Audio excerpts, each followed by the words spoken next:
So it's my great pleasure to welcome everyone today to the last of our Law and Business seminars for 2021.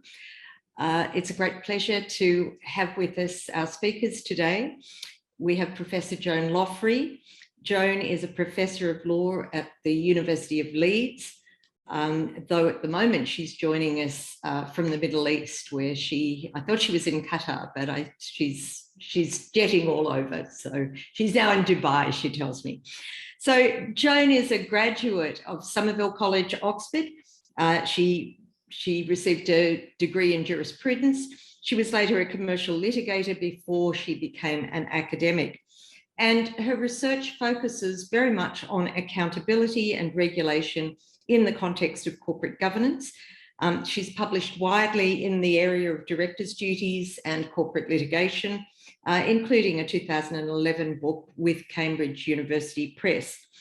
A few months ago, Joan had the nice, time of finishing up her role as an administrator. She finished up her stint as head of school at the University of Leeds, so she's back with us full-time now in the world of research. And Joan is going to talk to us today about a very major research project for which she was the principal investigator, looking at business judgment and the courts. And she's co-authored an important article coming out of this with Andrew Key called The Concept of Business Judgment, which was shortlisted for the Best Paper Prize of the Society of Legal Scholars. And that's only one of numerous articles that have come out of this large research project. Joan is going to speak to us for about 30 minutes or so, and she's going to be followed then by John Fast, who many of you will know. John is Chairman and Chief Executive Officer of CWIC. He's a lawyer and an economist. And prior to taking this role with CWIC Pty Limited, he was the founder and joint managing director of the advisory company Judgement Pty Limited.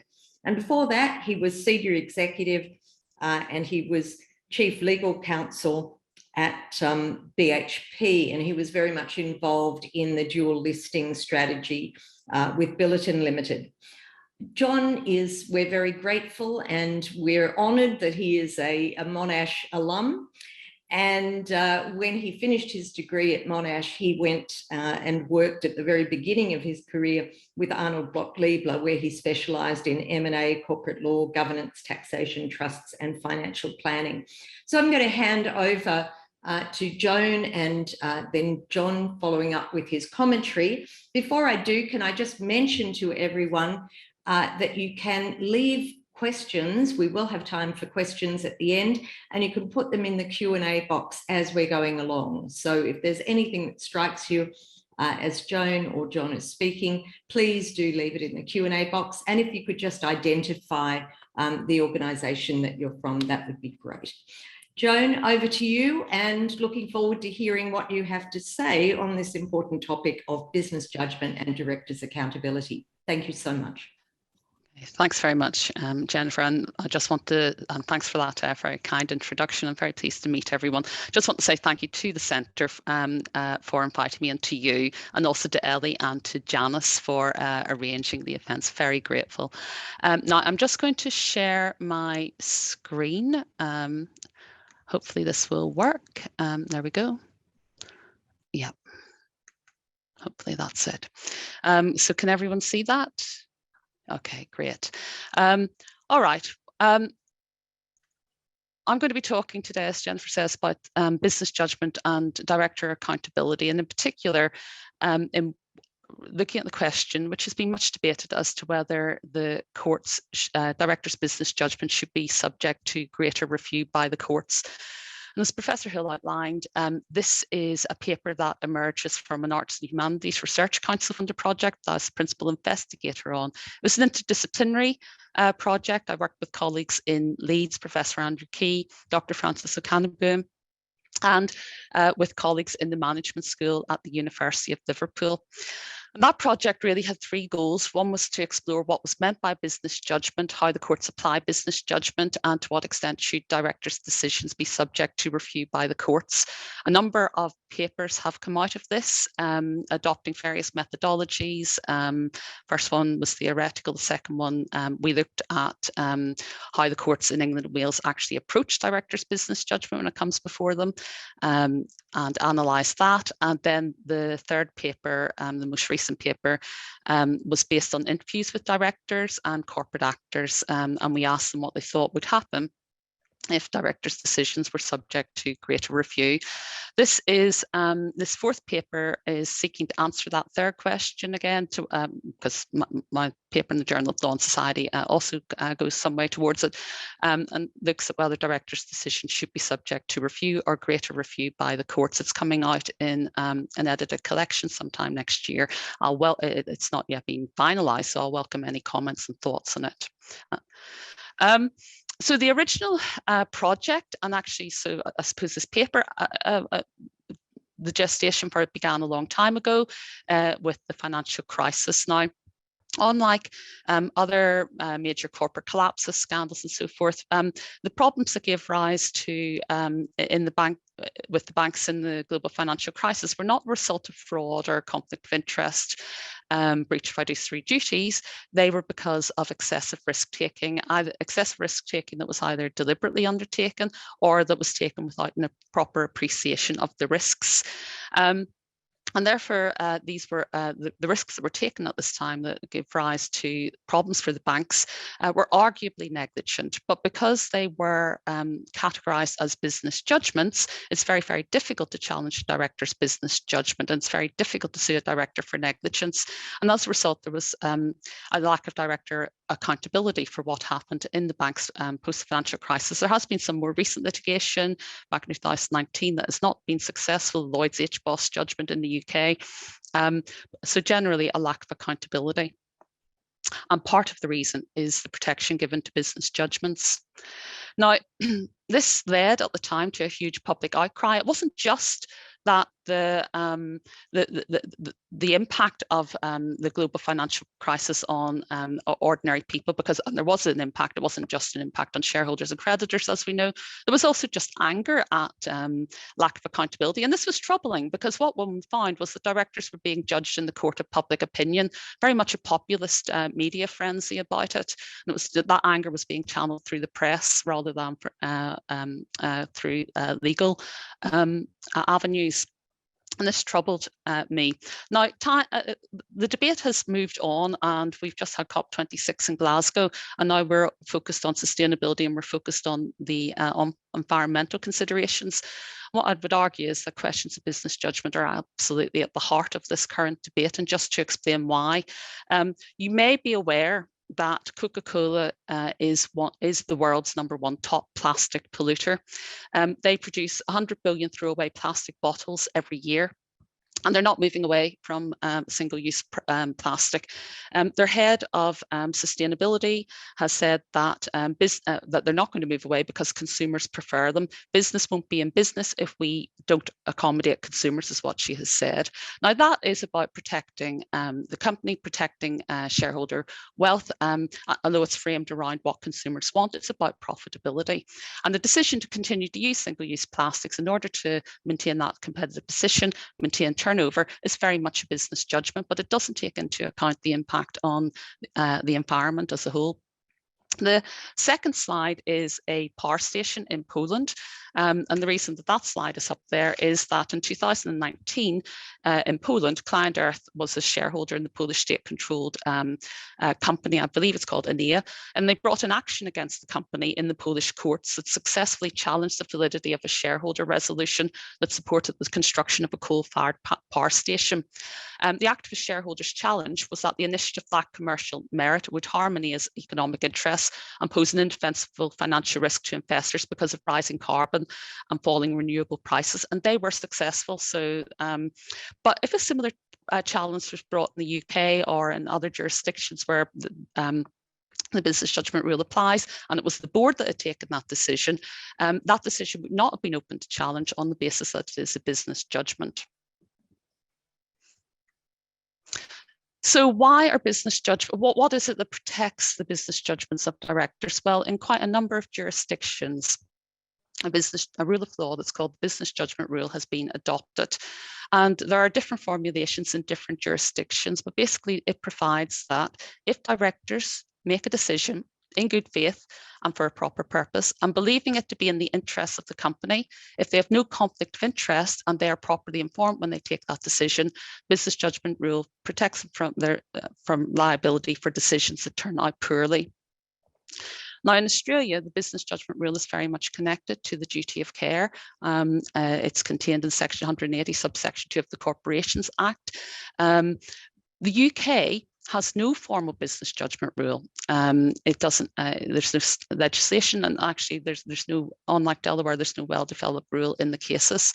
But it has been said that a court does not interfere with the business judgment of directors in the absence of allegations of bad faith. Now, as it happens, whenever we analyse cases in the UK, we find that the courts do indeed review directors' and business judgment. And indeed, Justice Norris did review directors' business judgment in the Sharp case, but they don't often impose liability in the absence of bad faith.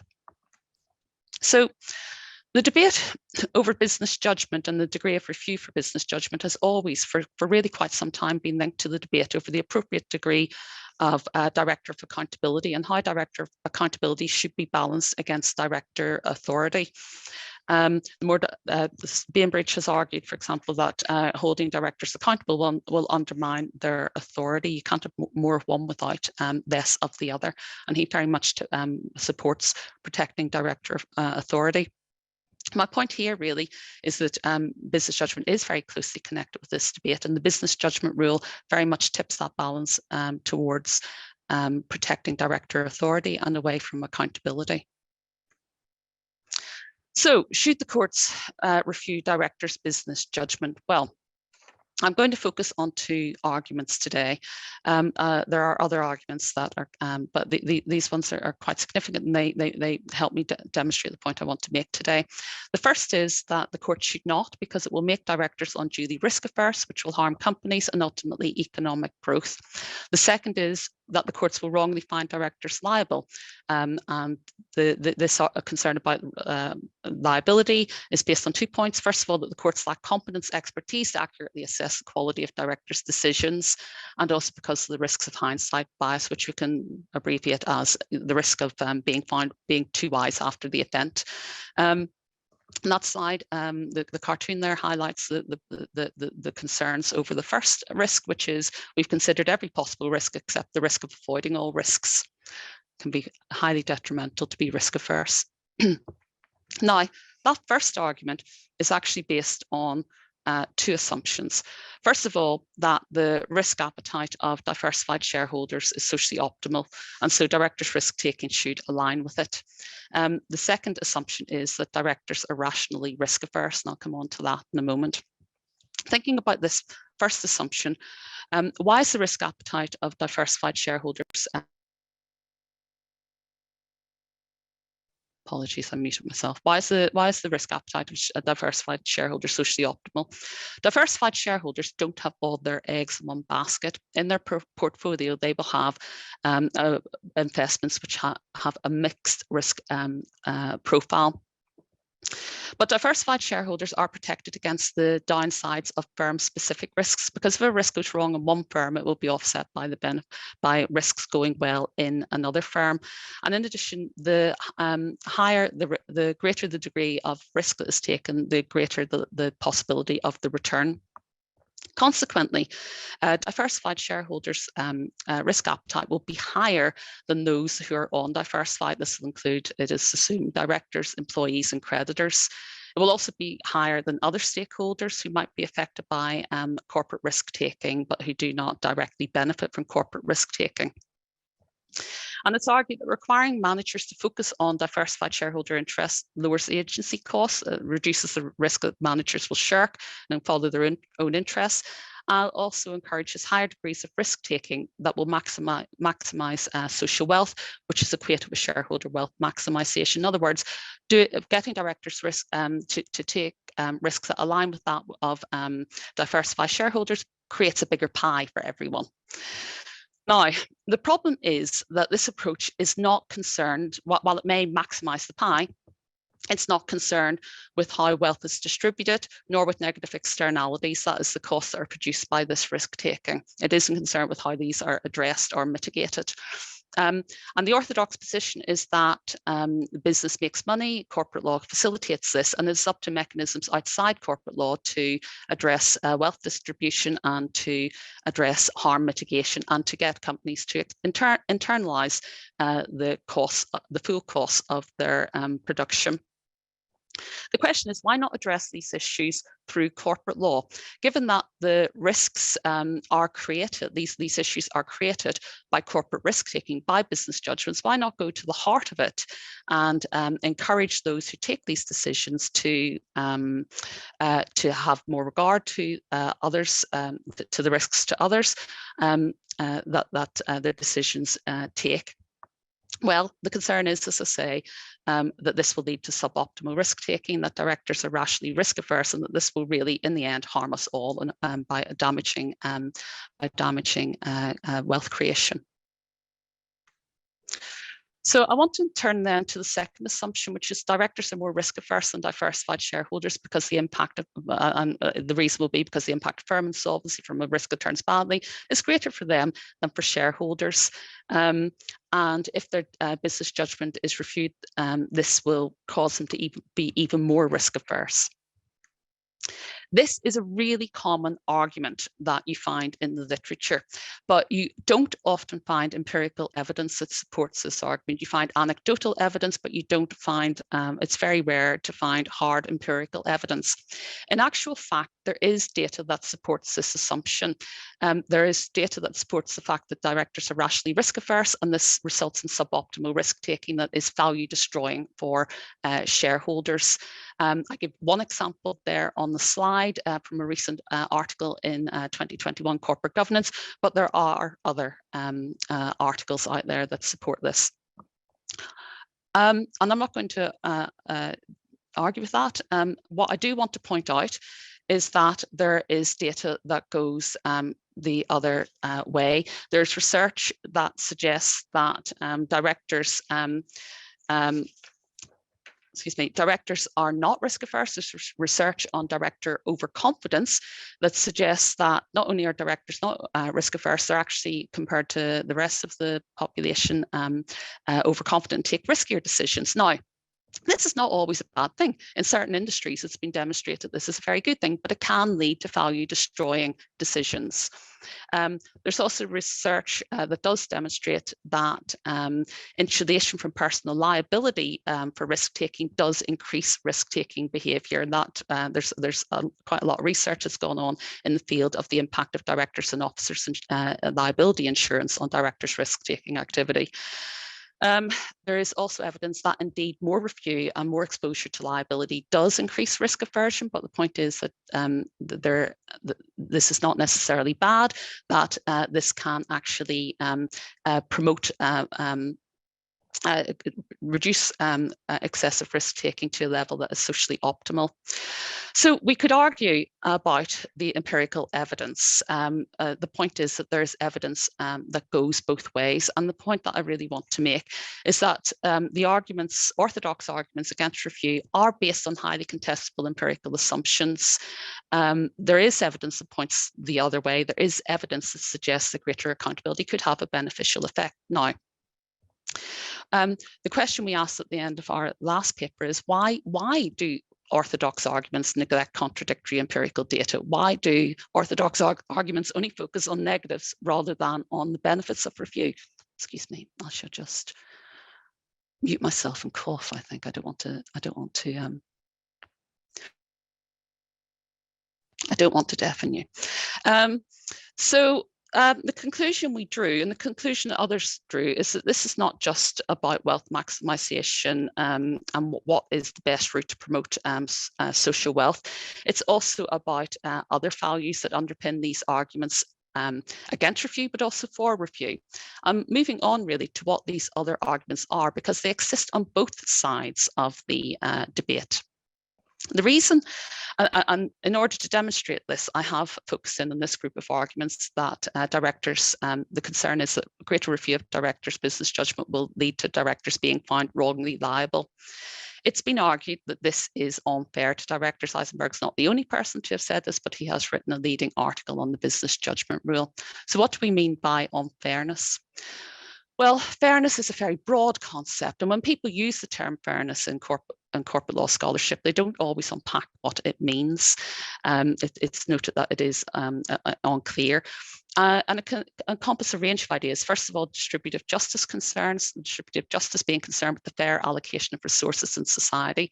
And we see distributive justice concerns in the argument that to subject directors to review of their business judgment would be unfair because it would expose them to liability that, for damages that is way disproportionate to the amount of remuneration they receive for their services. Now, these sorts of arguments focus on who the director is, her resources, and not exactly on what she's done and the impact on others. There's also issues about procedural fairness, that if the courts don't have the competence to assess directors' business judgments, if the process is affected by hindsight bias, it's a procedurally unfair process, leading to a substantively unfair process. And then there are considerations of individualized justice, which focus on what the director has done, the impact of that conduct in the interests of others, and whether that conduct warrants sanction. And I'm going to think a bit more about that last one.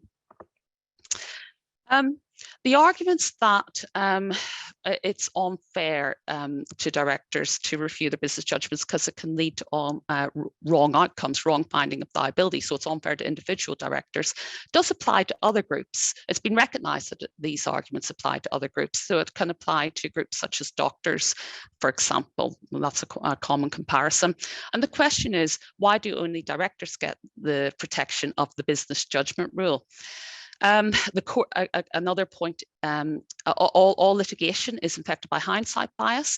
As for the argument that the courts lack competence to assess the complexity of directors' business judgments, the courts assess many complex scenarios, and it's not generally said that they cannot do so because of the complexity of the situation. Nevertheless, research from our third paper, and it has been argued by others, that it may be harder to assess directors' decision because of the fast-moving context they make decisions in and the amount of uncertainty that they have to deal with. Now, this may mean that more directors than other groups would be exposed to individually unfair outcomes. This is one reason to be more hands-off on fairness grounds in relation to directors. Well, the idea, certainly in the UK, that more individual directors would be wrongly found liable, doesn't stand, than doctors, for example, doesn't stand up to scrutiny. Companies do not tend to sue their directors, certainly when the companies are solvent. And if shareholders wish to take action on the company's behalf through a derivative action, they must seek the court's permission, and the courts do not fall over themselves in granting permission. It's very rare, and certainly in public companies, but even in private companies, to get permission to bring a derivative action.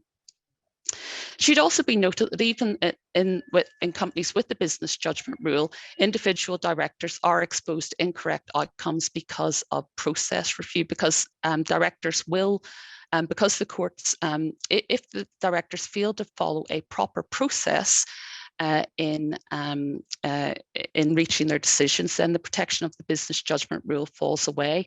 But deciding what sort of information directors must get in order to make a decision, deciding what process they need to follow, also involves questions of judgment, and finding that they followed the wrong process can also be infected by hindsight bias. My point here is that the considerations of fairness to individual directors can be outweighed by other factors. So what are those other factors? It's not an absolute concern to protect directors from wrongful findings. It's not an absolute value. Well, accountability scholars have argued that greater accountability for business judgment can promote social welfare by encouraging less risky, more careful decisions. And I've already canvassed the evidence earlier in the paper that supports that argument. But they've also argued that greater accountability can legitimise the exercise of power by boards. It's also required to address the vulnerability of shareholders, and I'll argue also others, that addresses the uses and abuses of power. And I would argue that these considerations, these last three considerations, are really underpinned by notions of fairness. Excuse me. So what are the fairness considerations on the other side of the coin? Well, I'm going to focus in here on individualized justice and accountability. It's been argued by Solomon in her 2009 article, and Keating takes a similar approach, that when someone has been harmed by the wrongful conduct of another, accountability affirms and vindicates the moral worth and standing of the person wronged by making the person who wronged them acknowledge what they've done and demonstrates that their interests count. And the harm that we're talking about here is not harm per se, but it's harm that results from disregarding the risk to others from a course of conduct, or by taking disproportionate risks in pursuit of another person's ends without the consent of those who are vulnerable to the consequences. And I call this the vindication of interest rationale. And the question is, to what extent do these individualized justice concerns, this vindication of interest rationale, support greater accountability for directors' business judgment? Because these are not arguments that are commonly made in the corporate context. Well, I want to first flag up problems with it, because there are problems with it. And to go to that idea of accountability is necessary as a result of harm that comes from disregarding the risks to others or taking disproportionate risks in pursuit of another person's ends. And the problem, if we're talking about shareholders, is that directors, when directors make their business judgments, they're actually doing so to promote the company's interests, to promote shareholder interests, rather than disregarding shareholder interests. Section 172 of the Companies Act in the UK provides that directors must promote the success of the company for the benefit of the members as a whole. Creditors, when the company is in the vicinity of insolvency, also get protection under Section 172, subsection 3 of the Companies Act 2006. This protects the common law rule that in that circumstance, directors must take account of creditors' interests when making their decisions. In addition, if we're thinking about procedural fairness, shareholders can vindicate their interests, can seek accountability through alternative accountability mechanisms, such as through, in the UK, Section 168 of the Companies Act, which allows them to remove directors through an ordinary resolution. Creditors also, to a certain extent, to a lesser extent, can protect themselves either through their contract, particularly institutional creditors, or protections provided through insolvency mechanisms. Other things to take into account is that the harm to human persons, vindication of interest rationale is relational. It's about harm done by one human person to another human person. But the harm to human persons is very much indirect in the corporate context, particularly if we're talking about institutional shareholders and creditors. The harm is also economic rather than physical, and the law traditionally does not attach as much weight to harm to economic interests as the physical interests. So this rationale doesn't provide the strongest basis for greater accountability when we're talking about shareholders and possibly to creditors. But what about other stakeholders? Well, with other stakeholders, I think there is a stronger case, because, as we know, corporate risk-taking is not directed at promoting the interests of other stakeholders. Directors under Section 172 take decisions that promote the interests of shareholders. And I'll talk a little bit more about Section 172 in a moment. Stakeholders cannot bargain for or protect themselves against the risks, and corporate law does not normally provide them with mechanisms to hold directors to account. And as I've already argued, the mechanisms outside corporate law are not entirely effective to achieve this end, are often ineffective. So individualized justice concerns do point in favour of accountability where other stakeholders have been exposed to disproportionate risks in the pursuit of shareholder interests. Am I advocating stakeholderism here? No, I'm not. I leave that debate for another day. And turning to what I'm suggesting, I must turn to Section 172.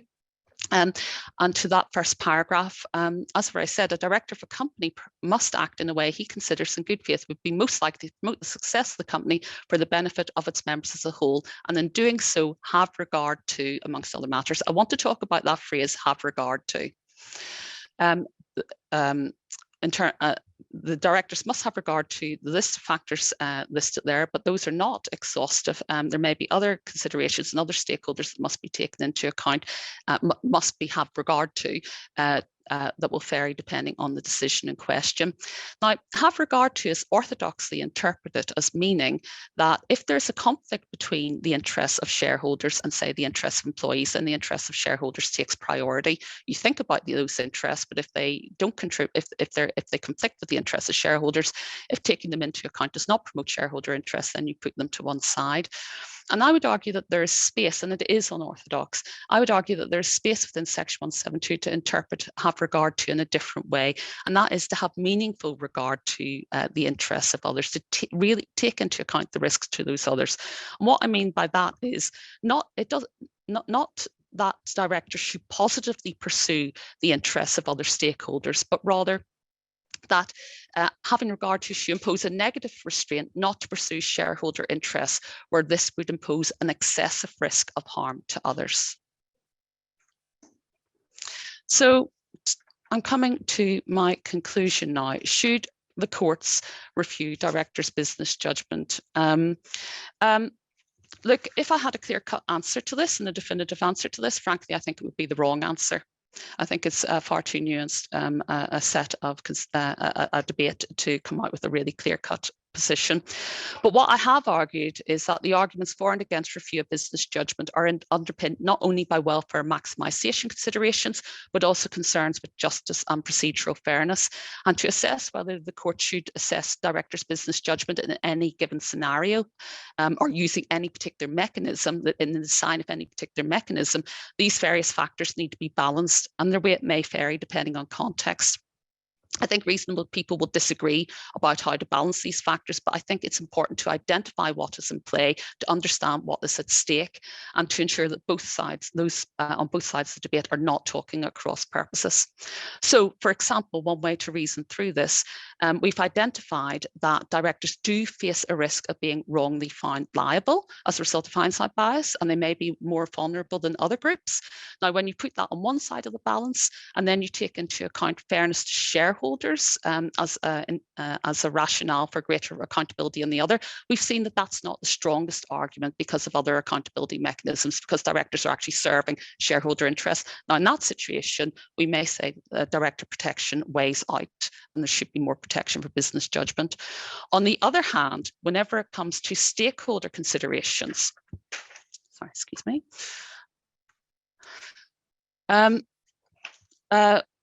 we've seen that the risk-taking that the business judgment rule protects doesn't take any account of downside risks to others, and it creates externalities, including things that we're very concerned about these days, such as climate change risk and environmental degradation. The present approach to protecting business judgment in the business judgment rule is also based on highly contested empirical assumptions.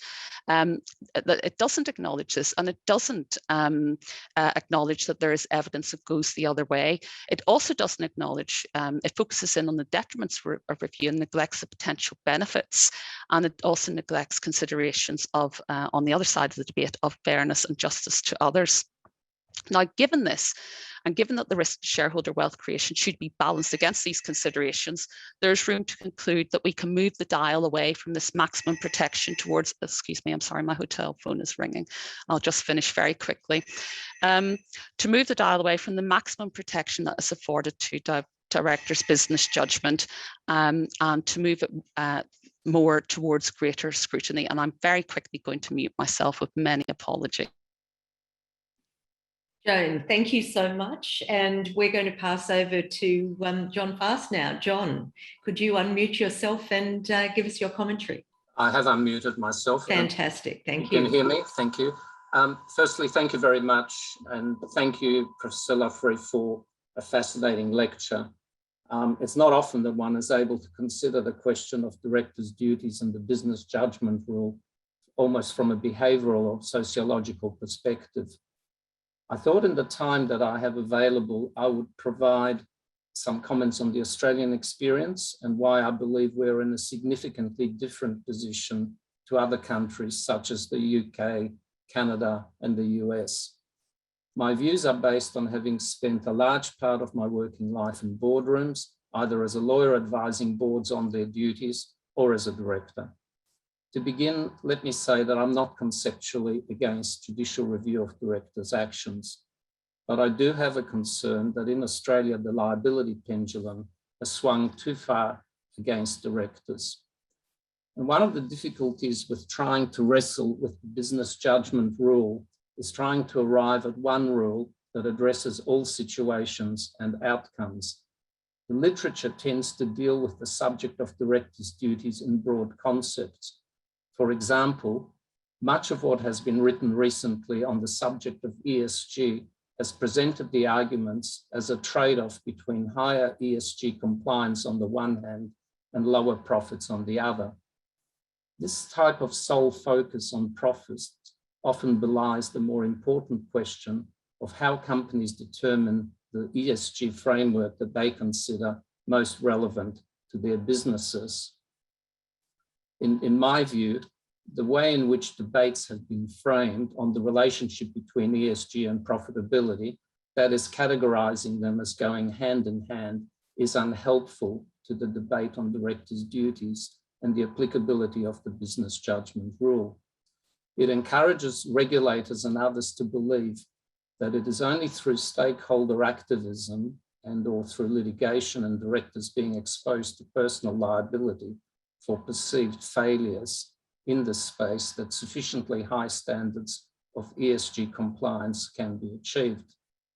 And yet the foundation for this approach has certainly not been in evidence in any of the very many board meetings in which I've participated. In fact, on no occasion that I can recollect has there ever been any conversation about the impact on profits of higher ESG compliance. And if I may, I'll provide a very brief practical example from my own experience when I was at BHP. BHP's approach to ESG was simple. They wanted to be ahead of the game and be regarded as leaders in that field. Not because it was cheap to do so, it certainly wasn't, but because the company aspired to be among the 5 most admired companies in the world. And they did this because apart from issues of altruism, they understood that being regarded as one of the most admired companies in the world made good business sense and would secure its license to operate in many developing countries. And in competitive tender situations, governments would select BHP over other potential bidders when allocating exploration and mining licenses, because they understood the ESG benefits that BHP brought to their host communities. And incidentally, BHP was producing annual sustainability reports long before they became commonplace. My own experience is that many companies approach ESG on a similar basis. Coincidentally, I refer you to an article that appeared only yesterday in the Australian newspaper entitled "Corporates Leading the Way in Sustainable Development" that makes a similar point, namely that it is fundamentally good for business. There are also other factual and structural differences that are important and need to be considered when assessing directors' duties and the business judgment rule. For example, we need to recognize that shareholders are not a homogeneous group that are equally driven by the same priorities in their investment decisions. You can think of institutional investors, index funds, hedge funds, superannuation funds, and retail investors, just to name a few. Within these groups, there will be different drivers for investment, including a desire for economic returns. Some will seek short or long returns. Others will seek security and diversification by investing in companies that are perceived to be very large, diversified, or simply too big to fail. There will be those who will be looking at value, where they regard companies to be undervalued.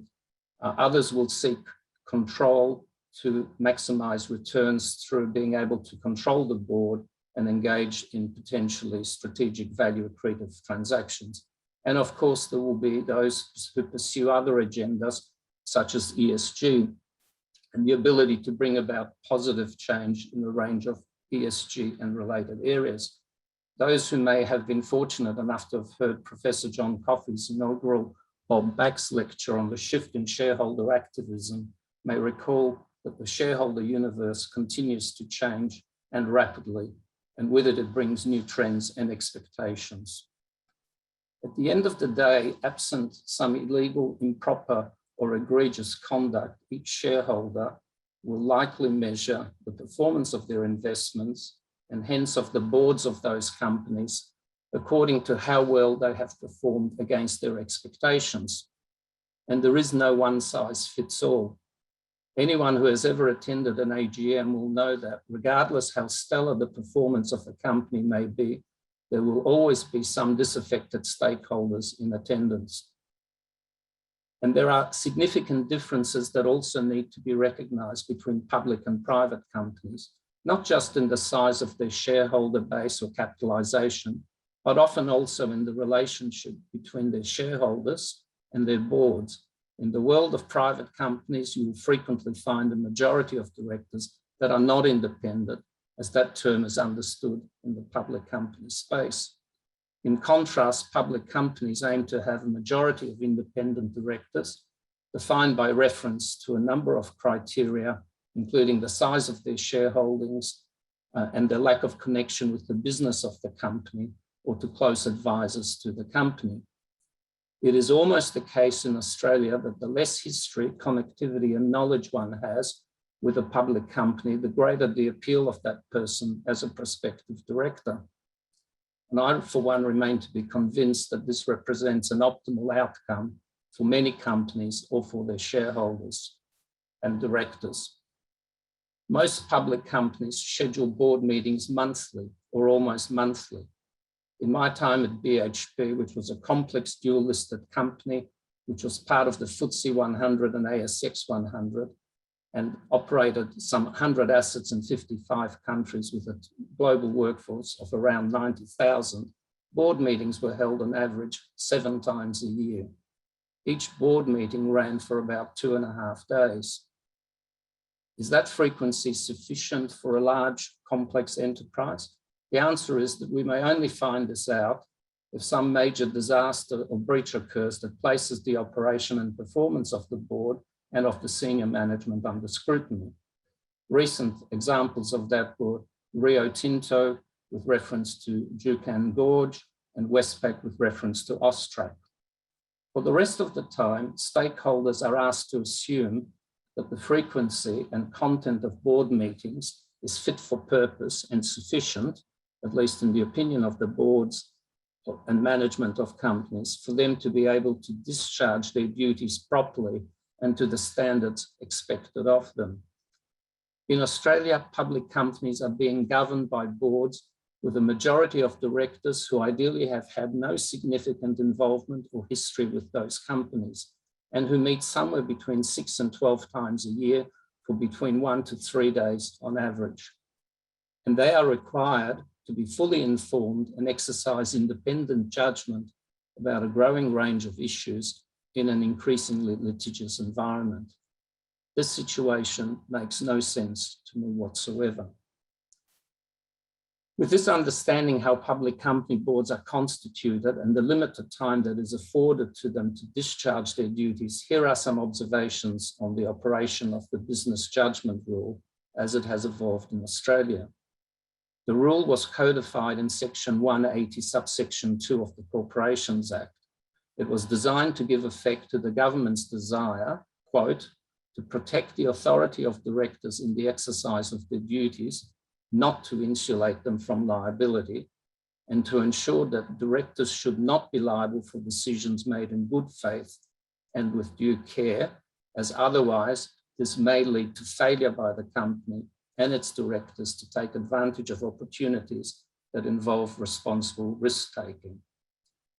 Prior to it being introduced, the history of Australian courts was that they would not review business decisions of directors, provided they were within power, made for a proper purpose, and with such care as was reasonably expected of them, whatever that expression means. Section 180 was introduced to overcome this perceived gap in the judicial review of directors' duties. The Australian situation today is far more onerous for directors than in the US, UK, and Canada. In particular, it only applies in relation to the duty of reasonable care, skill, and diligence whereas the comparable rule affords protection to a broader range of conduct in other jurisdictions. In Australia, it operates in the reverse to the US, Canada, and the UK. In Australia, once a claim is made against a director, it is for the director to negate the claim. Initially, there was some ambiguity about the operation of the rule in that respect, but this seems to have been put to rest by His Honour, Mr. Justice Austin, in ASIC versus Rich, where he held that the balance of convenience meant that the burden of disproving the claim should lie with the director. So what was originally intended by the legislature to operate as a statutory framework for protecting proper decision-making by directors, in effect a safe harbour, has now been weaponized through shifting the onus for disproving a claim onto directors. Not only are they now less protected than before the introduction of Section 180, they are afforded far less protection than in any of the most frequently comparable jurisdictions. As Professor Lovery set out in her talk, Australian directors must meet 4 thresholds to be able to avail themselves of the safe harbour defence. They need to show they made a business judgment in good faith for a proper purpose. They did not have a material personal interest. They adequately informed themselves about the subject matter and believed the judgment they exercised was in the best interests of the company. To make matters worse for Australian directors, the principal proponent or instigator of actions against directors has been the public regulator, ASIC, as opposed to the US, Canada, and the UK, where it is the plaintiff that bears the evidentiary burden and has to argue its case and furnish enough factual material to arouse the interest of the courts. The approach adopted by the courts in those countries has been referred to variously as one of judicial abstention, a much softer approach in an environment of private as opposed to public enforcement. It is perhaps an indictment of the Australian model that, as far as I'm aware, no defendant director in Australia has to date been successful in being able to invoke the business judgment rule in defence of claims made against them. Moreover, ASIC appears to have taken a very aggressive approach of seeking to extend the scope of directors' civil liabilities by effectively trying to make directors vicariously liable for corporate breaches of the Corporations and ASIC Acts. This is, in my view, a serious and alarming development, and certainly not one that was contemplated by the legislature when the business judgment rule was introduced. The climate for directors in Australia is increasingly fraught, particularly with the increasing role of social, electronic, and print media in influencing public opinion, and the political climate, something that all regulators keenly observe, as indeed many other people are influenced by it. I will conclude with some observations about a hindsight bias. To my mind, it does exist and is real. By that, I don't mean to suggest that judges approach these matters with some apprehended bias. I don't think they do. Rather, I think the hindsight bias arises in the courts of public opinion and in the approach of regulators. It can also arise because of the sometimes inordinate delays in bringing cases to trial, by which time memories of key individuals may have faded, records may have been lost or destroyed, and some potential key witnesses may have died or their whereabouts have become unknown. The James Hardy case was finally determined by the courts some 11 years after the events that triggered that litigation. By that time, the principal external legal advisor to the company, and as it happens, a close personal friend of mine, had died. His evidence would have been crucial to many of the questions that the court had to deal with, and yet he was not there to be heard. Social mores and expectations are also ever changing, sometimes making it difficult to comprehend and rationalize in the present day events that occurred many years earlier at a different time and in a substantially different social and political climate.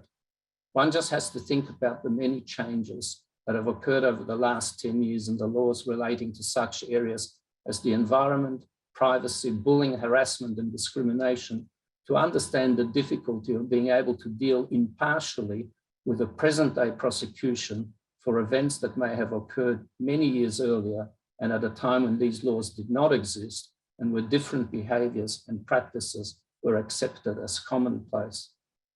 All of these factors highlight the difficulties faced by Australian directors in having to defend themselves against accusations based on very slim facts and with no requirement that the complainant provide any tangible evidence or be able to plead facts such as to demonstrate that a minimum threshold or standard, such as the gross negligence standard that is required in Delaware, has been breached.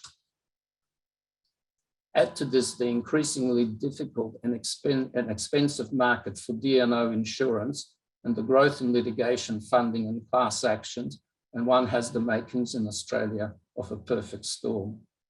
And on that happy thought, I'll stop and hand it back to Professor Hill. John, thank you very much for those thoughts. And I think what John has been saying about the Australian scenario is very apt. You know, the Australian business judgment rule under Section 180, subsection 2 is, even though it was modelled on the US business judgment rule, it is much narrower. And Jeffrey Nettle has also written and said that Australian directors are much more at risk than UK directors. Jennifer Varzali's done studies on this as well, which I think show that. John brought into the mix the interesting question of how the business judgment rule intersects with the movement towards independent directors. And I just wondered, you know, was that something that you looked at all in your study? Do you have any thoughts on, you know, whether there should be more protection or less protection with the interplay with independent directors? They came up quite a bit in the interviews with directors, and it was the concerns around fairness were particularly focused on concerns around fairness for independent non-executive directors for the reasons that John has outlined. You know, their periodic attention, lack of expertise in the company. They're reliant on the executive directors for information, and that information may not be forthcoming, and so forth. So the difficulty is this. I think those are eloquent arguments. I think that John has made a very eloquent case for the unfairness to directors of holding them liable. And I suppose my point would be, yes, I wouldn't disagree with any of that. It's just that the debate often doesn't take into account the other side of the argument, and that's my point. In terms of independent directors, my difficulty is this. In our first paper, The Concept of Business Judgment, we tried to analyse what was being protected by business judgment rule and what business judgment actually was. And what you will often hear is that it's about entrepreneurial decision making, and that's what maximizes shareholder wealth, etc. So my question would be, and it is really a question, is a non-executive director in a public company exercising entrepreneurial judgment, or are we protecting that director for other reasons? Are we protecting them because they're exercising business judgment in terms of entrepreneurialism, or are we saying that their role is such that they should be immune? Whenever you start going down that route, and whenever I'm not one out to get directors. I just want to make that absolutely clear. But the problem, and this is the problem that I saw whenever in the wake of the financial crisis, if you then say, oh, well, directors are a special case and they've got to be protected because this, that, and the other, and you don't take account the other side of the coin, then you get a lot of anger and you get the court of public opinion. So I don't dismiss those arguments, but I'm saying that, and I do think that non-executive directors are in a difficult, independent non-executive directors are in a difficult position. I think John makes a very good point about we really need to take a look at their role and the structuring of their role and what the boards are actually doing. And that might be a good place to start rather than liability. And I don't think you should ever start with liability. So yes, I do think they're a special case, but I also query whether all their decisions should actually be protected by business judgment rule as opposed to be protected on other grounds. Yeah, and if, as you know, scholars like John Armour and Jeff Gordon say, you know, the business judgment rule is about good bets gone bad, you know, if their role is a monitoring role, they're not there to necessarily make good bets, but I guess they're there to monitor good bets so that they don't go bad. They are Jennifer. And the case, one of the leading cases on this in the UK, as you know, is the Bearings decision, which, or you may know, which was a failure to monitor case. And it wasn't a duty of care case, it was a disqualification case. And whenever, and in that situation, it's not exactly, as you say, about making good bets gone wrong. It's about failing to monitor properly. And that's the kind of thing that maybe courts can assess, because there will be examples of good and bad practice. It happened in the Centro case as well, where there were two problems. One was a misstatement of liabilities, and the other one was just a failure to monitor the progress of the financial condition of the company. I remember the day that the company went into receivership first, or liquidation. The chairman of the CEO publicly said, well, we didn't know we had a liquidity problem, which I thought was an incredibly ill-advised statement to make, particularly in a public arena, but there he was. So I think that's something comparable to the Bearings case. We've got a comment here from Arthur Apos saying hindsight bias is a feature of all litigation, which is fair enough.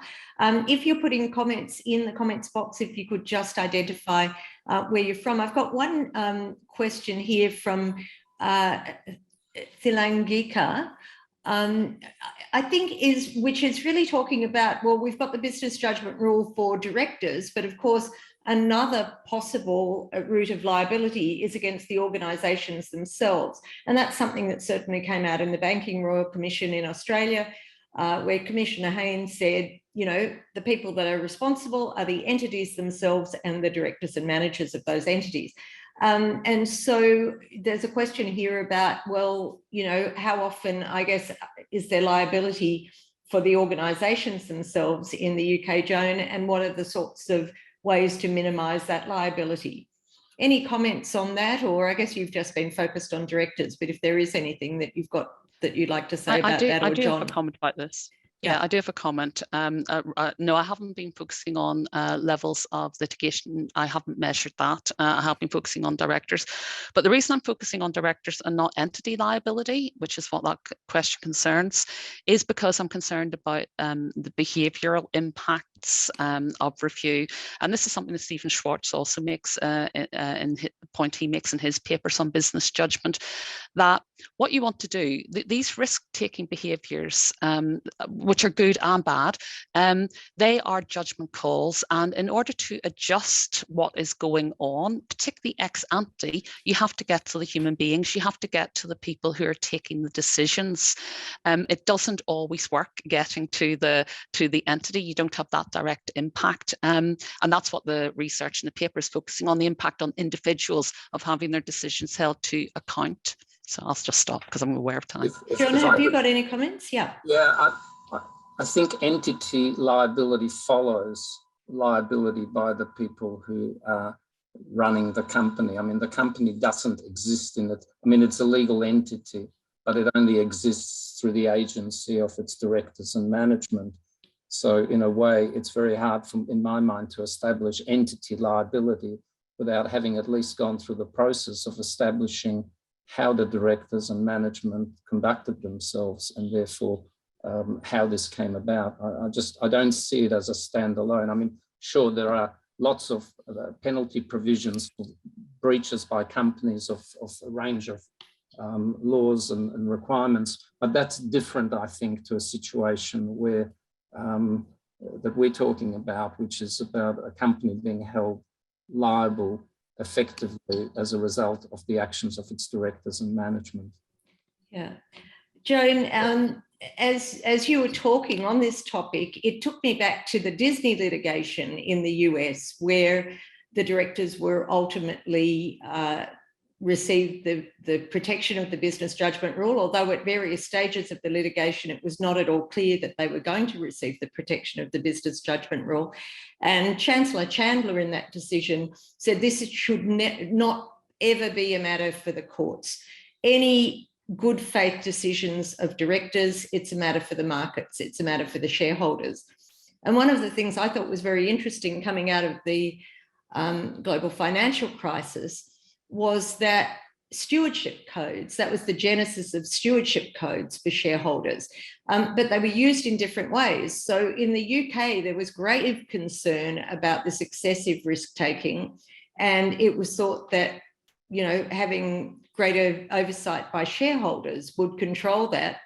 Whereas the second jurisdiction to introduce shareholder stewardship codes was Japan, where the government was worried that directors never took any risks, that they were sitting on this huge pile of cash and not taking any risks with it. And so they brought in stewardship codes, you know, to put a rocket up those directors. So I just wondered if you had any thoughts about, you know, the market and shareholder stewardship codes coming out of the global financial crisis. Yeah, yes. So in terms, one doesn't dismiss the role of shareholders, and one needs to utilise every weapon in the armoury in relation to certain things, such as the climate crisis, for example. And there is the assumption that the risk appetite of diversified shareholders means that those shareholders don't want directors to pay attention to these things. I mean, it's demonstrably not true. The empirical evidence is coming out to show that shareholders are exercising stewardship, and I think John referred to this in his talk. So it's not that these things it's that they're not enough, actually. But certainly in relation to certain risks that we face, and I do think the sustainability and climate risk is a really important one. Yes, let's have shareholders, the ESG shareholder motivated investors involved in exercising stewardship, but we need other tools in the toolbox, because their risk appetite will still not be socially optimal. There was one other thing. Yes, in terms of that point, and in terms of what John has said, absolutely, context is everything. What I've tried to do in the paper is put together a set of theoretical socio-legal arguments that you apply in different contexts, but they will balance out differently in different contexts. And Australia is different. In the UK, we've got next to no accountability through litigation and as far as stakeholders are concerned. Interestingly, by the way, and just before I finish, in the US, we did interview quite a number of US directors, not a number, we interviewed some US directors in the course of our studies. They don't feel protected by the business judgment rule one little bit. They are aware that every single decision that they take is going to be scrutinized and is going to be litigated in one form or another. So they take their decisions. One of the arguments is that review will cause people to be deterred, will cause excessive risk taking. US directors know they're going to be scrutinized. It's part of the corporate governance framework there.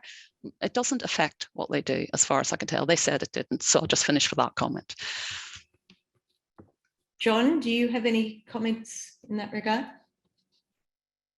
No, I don't in relation to that. All right. John Colvin, who was the former head of the Australian Institute of Company Directors. Hello, John. Good to have you out there. He has a comment here where he mentions that the Australian Law Reform Commission, the ALRC, has identified 2,558 individual criminal offences which are potentially applicable to directors. And he asks, what other position has so much liability? And he says directors do not operate in a risk-free environment and rarely can know all the facts at any relevant time. And that was certainly something that came out in the Banking Royal Commission. But Commissioner Haynes said, I don't know how they're going to do it, but they've just got to get this information somehow. I've got another interesting comment here that says, how about the role of business judgment in allowing directors to engage in ESG? Will it insulate them from shareholder pressure? Now, the assumption there seems to be that shareholders will be pressing for profit maximisation and against ESG, but that's not really how things are playing out at the moment at all. And would either of you think that directors are not allowed to engage in ESG? I mean, I think that was something that came out from 2 government reports after James Hardie saying, you know, of course directors can engage in ESG and CSR when it protects the organisation's reputation. And I think that links in with what you were saying, perhaps, John. Yes, absolutely. I don't think they need to be empowered. I think it's part and parcel of their business judgment to make a determination about what they need to do and where they feel comfortable playing. And as I said, most companies that I've had any dealings with have never thought about profit, but have thought about corporate responsibility. And increasingly, you know, these things become trends. So whilst BHP might have been an early party producing sustainability reports, these days, most companies do produce a sustainability report. And so you see that emerging because people copy what others do. And if you are admired as a company, and if you are deemed to be socially responsible and behave in a particular way, you will attract a large amount of additional shareholder base, and your shares will trade at a premium. It's actually good business. I mean, I know it may sound bizarre to spend some money, but it is a good investment in the well-being of the company and ultimately of all its stakeholders. Yep. Joan? Right. Yes, I mean, that argument is one that was that Blair and Stout made some time ago, that business judgment rule can actually work to promote the protection of stakeholders because it will protects director discretion. I absolutely acknowledge what John has said and what you've said, Jennifer. But in addition, if shareholders are minded to focus on profit and not sustainability, their directors will be vulnerable to those market pressures, and the business judgment rule will not protect them from that. So if they have shareholders who are pressing them in a certain direction, the business judgment rule is not strong enough to facilitate them to act in stakeholder interests. I would say that that's not an argument that really works, actually. Well, of course, one of the interesting developments at the moment is changes to executive compensation to shift this second problem of ESG matters as opposed to simply profit maximisation.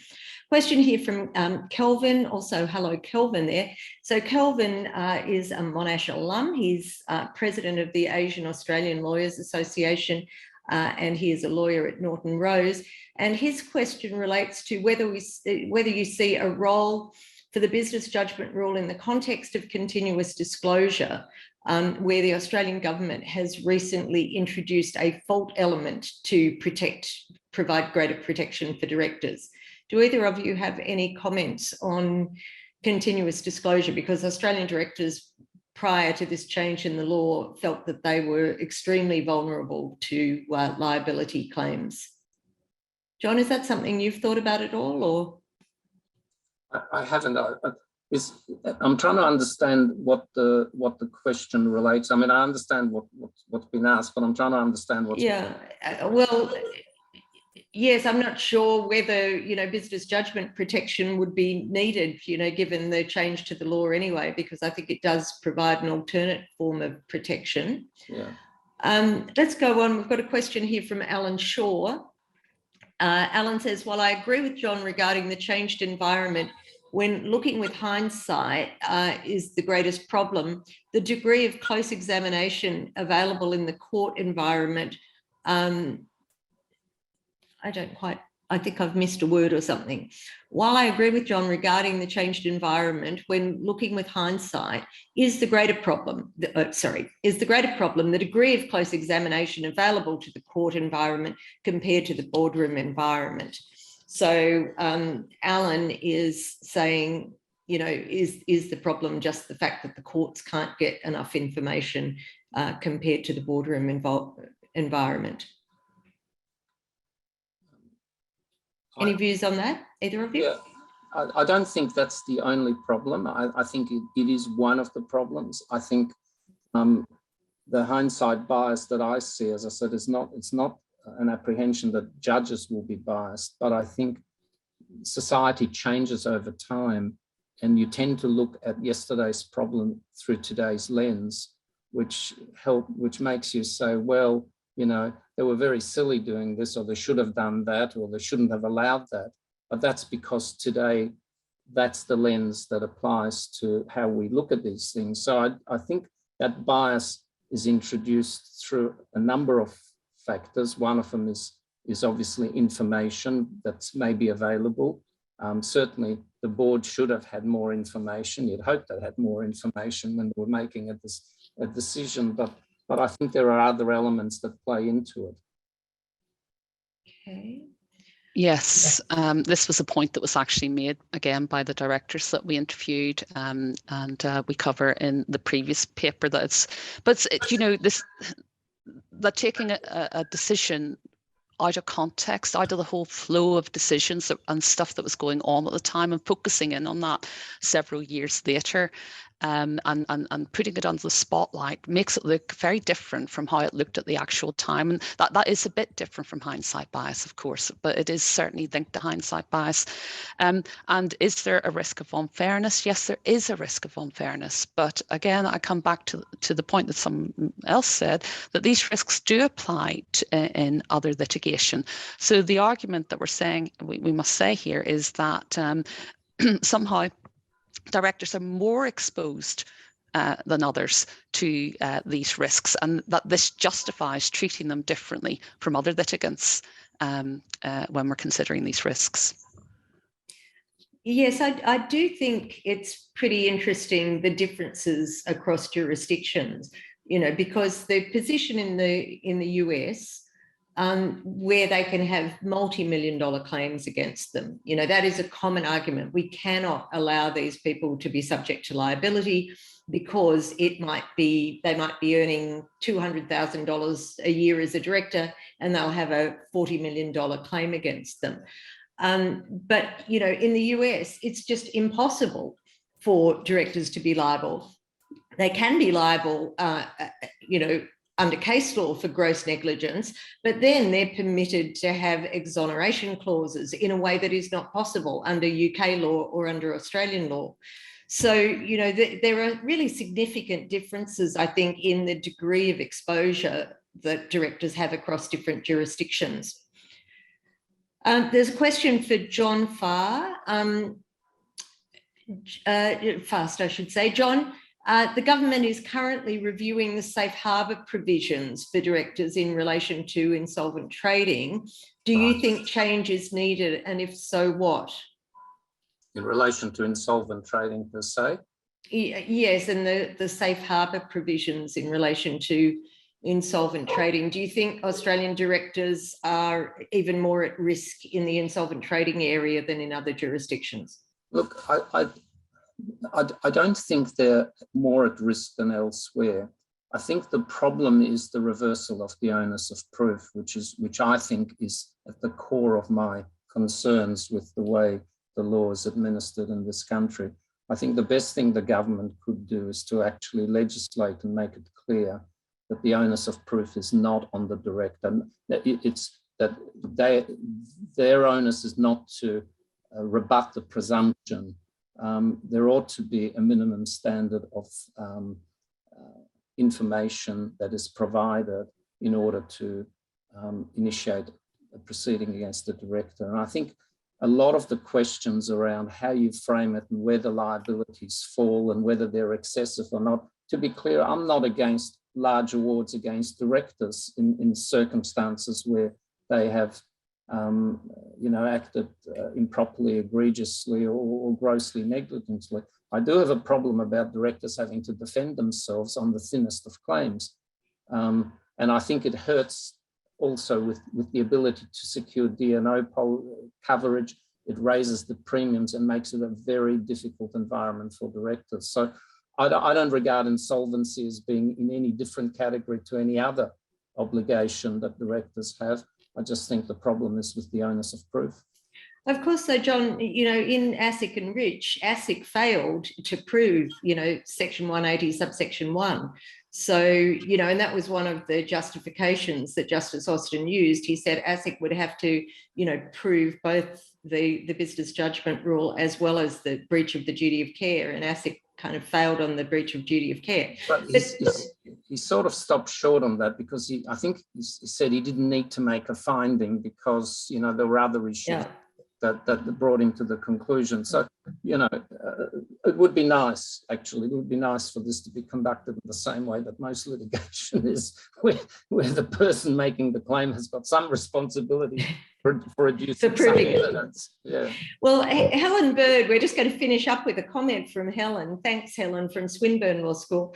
Helen makes this point. She says, thank you both for a very interesting presentation.